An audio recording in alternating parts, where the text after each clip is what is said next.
សួស្តីប្រិមិត្តទាំងអស់គ្នាសូមស្វាគមន៍មកកាន់ Channel Marie CLTV នាងខ្ញុំ Marie សូមនាំអារម្មណ៍ប្រិមិត្តមកតាមដានព័ត៌មានដ៏សោកសៅនឹងធ្វើឲ្យមហាជនជាច្រើនស្ទើរមិនជឿភ្នែកខ្លួនឯងក្រោយដឹងថាក្មេងស្រីដែលធ្លាប់តែតស៊ូក្នុងជីវិតយ៉ាងកំសត់នឹងទទួលបានក្តីស្រឡាញ់ពេញបណ្ដាញសង្គមកាលពីឆ្នាំ2020គឺកុមារីយ៉ងស្រីនីតពេលនេះបានទទួលមរណភាពហើយក្នុងវ័យ17ឆ្នាំប៉ុណ្ណោះអ្វីដែលធ្វើឲ្យមនុស្សជាច្រើនកាន់តែតិចខ្ទាំក្នុងចិត្តនោះគឺនាងទៅតែសម្រាកូនបានត្រឹម2ខែប៉ុណ្ណោះមុនពេលដំណឹងដ៏សោកសៅនេះកើតឡើងតើជីវិតរបស់យ៉ងស្រីនីតបានឆ្លងកាត់រឿងអ្វីខ្លះហើយហេតុអ្វីបានជាមហាជនជាច្រើនស្រឡាញ់និងអាណិតរូបនាងដល់ថ្នាក់នេះសូមប្រិយមិត្តតាមដានការរៀបរាប់លំអិតរបស់នាងខ្ញុំម៉ារីទាំងអស់គ្នាជឿជាក់ថាប្រិយមិត្តជាច្រើនប្រកាសជានៅចាំនៅឡើយកុមារីយ៉ងស្រីនីតក្មេងស្រីមកពីខេត្តមណ្ឌលគិរីដែលធ្លាប់ល្បីពេញបណ្ដាញសង្គមកាលពីកន្លងឆ្នាំ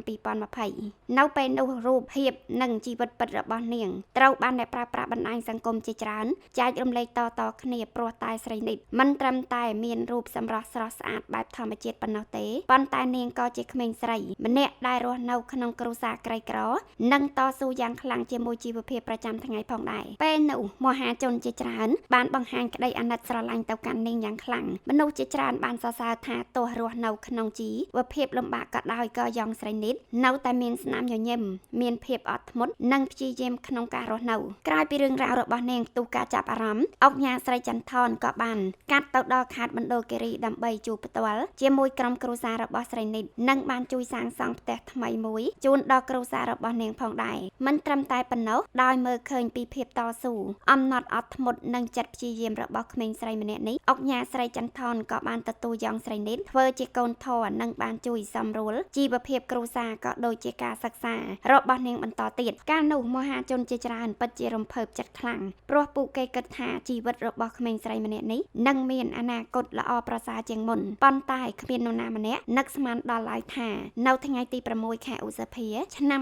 2026នេះដំណឹងដ៏សោកសៅមួយបានធ្វើឲ្យអ្នកប្រើប្រាស់បណ្ដាញសង្គម Facebook ជាច្រើនស្ទើរមិនជឿការពិតនោះគឺដំណឹងមរណភាពរបស់យ៉ងស្រីនីតកាលនោះមហាជនជាច្រើនពិតជារំភើបចិត្តខ្លាំងព្រោះពួកគេគិតថាជីវិតរបស់ក្មេងស្រីម្នាក់នេះនឹងមានអនាគតល្អប្រសើរជាងមុនប៉ុន្តែគ្មាននរណាម្នាក់នឹកស្មានដល់ឡើយថានៅថ្ងៃទី6ខែឧសភាឆ្នាំ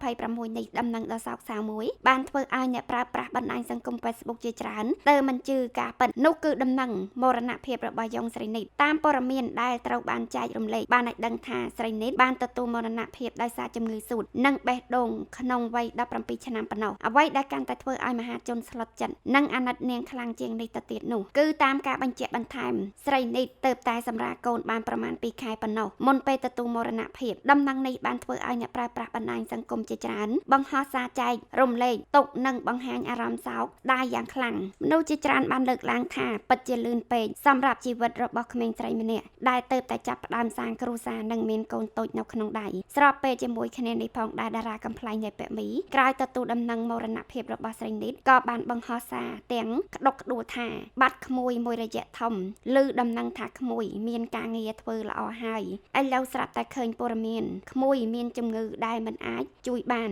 ពូសូមចូលរួមរំលែកទុកដល់ក្រៀមក្រំនេះផងក្មួយសាររបស់នៃពាក់មីបានធ្វើឲ្យមហាជនកាន់តែមានអារម្មណ៍ក្តុកក្តួលព្រោះវាបង្ហាញពីក្តីស្រឡាញ់និងការអាណិតចំពោះក្មេងស្រីម្នាក់ដែលធ្លាប់ជាមនុស្សរឹងមាំក្នុងជីវិតប្រិមិត្តអើយរឿងរ៉ាវរបស់យ៉ងស្រីនីតមិនមែនគ្រាន់តែជាព័ត៌មានមរណភាពធម្មតាមួយនោះទេប៉ុន្តែជារឿងដែលធ្វើឲ្យមនុស្សជាច្រើនគិតដល់ភាពមិនទៀងទាត់នៃជីវិតពីក្មេងស្រីម្នាក់ដែលធ្លាប់តែតស៊ូរស់នៅក្នុងគ្រួសារក្រីក្ររហូតមានអ្នកស្គាល់ពេញប្រទេសទទួលបានការជួយឧបត្ថម្ភទទួលបានផ្ទះថ្មីនិងមានឱកាសបន្តការសិក្សាប៉ុន្តែចុងក្រោយបែរជាត្រូវបាត់បង់ជីវិតទាំងវ័យក្មេងបែបនេះរឿងនេះបានធ្វើឲ្យមហាជនជាច្រើនចាប់ផ្ដើមយកចិត្តទុកដាក់ចំពោះបញ្ហាសុខភាពផងដែរជាពិសេសជំងឺសួតនិងបេះដូងដែលអាចកើតឡើងបានគ្រប់វ័យហើយពេលខ្លះវាអាចវិវត្តលឿនដោយមិននឹកស្មានដល់ម្យ៉ាងវិញទៀតការដែលស្រីនីតទៅតែសម្រាកូនបាន2ខែក៏ធ្វើឲ្យមនុស្សជាច្រើនកាន់តែអាណិតទៅលើទារកតូចដែលត្រូវបាត់បង់ម្ដាយតាំងតែពីនៅតូចបែបនេះអ្វីដែលគួរឲ្យកត់សម្គាល់មួយទៀតនោះគឺ